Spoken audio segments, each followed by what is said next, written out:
Welcome to Buzz Around the Globe. The US signed an agreement with Bahrain to enhance defense and economic ties, a show of support for the Gulf monarchy that a decade ago faced an arms embargo. Bahrain, which has tense relations with nearby Iran, is already home to the US Navy's Fifth Fleet, but the agreement will solidify the relationship both symbolically and by boosting cooperation, including through a commitment to share intelligence. Bahrain represents an easily attainable objective in the administration's efforts to establish a comprehensive defense, intelligence, and deterrence network throughout the Persian Gulf region. This includes promoting the acquisition and utilization of compatible US security equipment and formulating a collaborative strategy to deter potential Iranian aggression. Secretary of State Antony Blinken said before a signing ceremony with Bahrain's Crown Prince, Prime Minister Salman bin Hamad al-Khalifa, "The agreement will allow us to even better determine or respond to threats as they arise."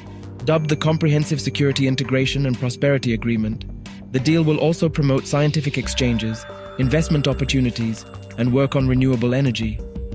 In what Blinken billed as a first-of-a-kind measure, the agreement will commit the two countries to work together on trusted technologies, an allusion to avoiding providers, often from China, seen by the US as potentially unsafe. The agreement will focus not only on security and defense, but also on the economy, on people, and on technology.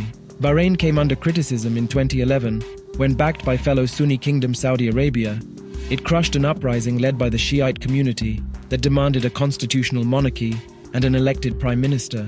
Then US President Barack Obama imposed an arms embargo for 4 years. Bahrain returned to US's good graces under former President Donald Trump, who hailed Bahrain's recognition of Israel.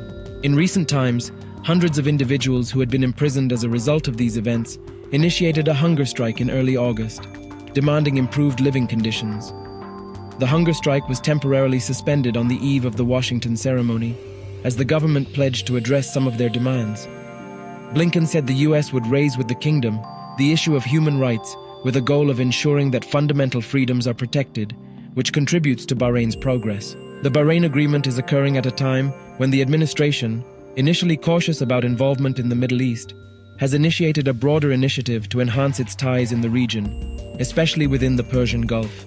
This strategic move aims to counter parallel efforts by China and Russia, while bolstering existing defense alliances as a deterrent against potential aggressors like Iran and others. Unlike previous administrations, President Biden's team has made significant headway in this endeavor, despite the historically fluctuating relationship with Saudi Arabia, the region's largest and most influential nation. Over the past year, through a series of high-level diplomatic visits to Riyadh, the administration has diligently worked to convince Saudi Arabia to participate in the Abraham Accords, the series of Arab-Israeli peace agreements brokered during the Trump administration. Bahrain, a small island situated off the Saudi coast in the Persian Gulf, was one of the initial 3 Arab nations to sign these accords, thereby establishing diplomatic relations with Israel in 2020, alongside the United Arab Emirates. Do tell us what you think about this video in comments section, and for more news updates, subscribe to India Today.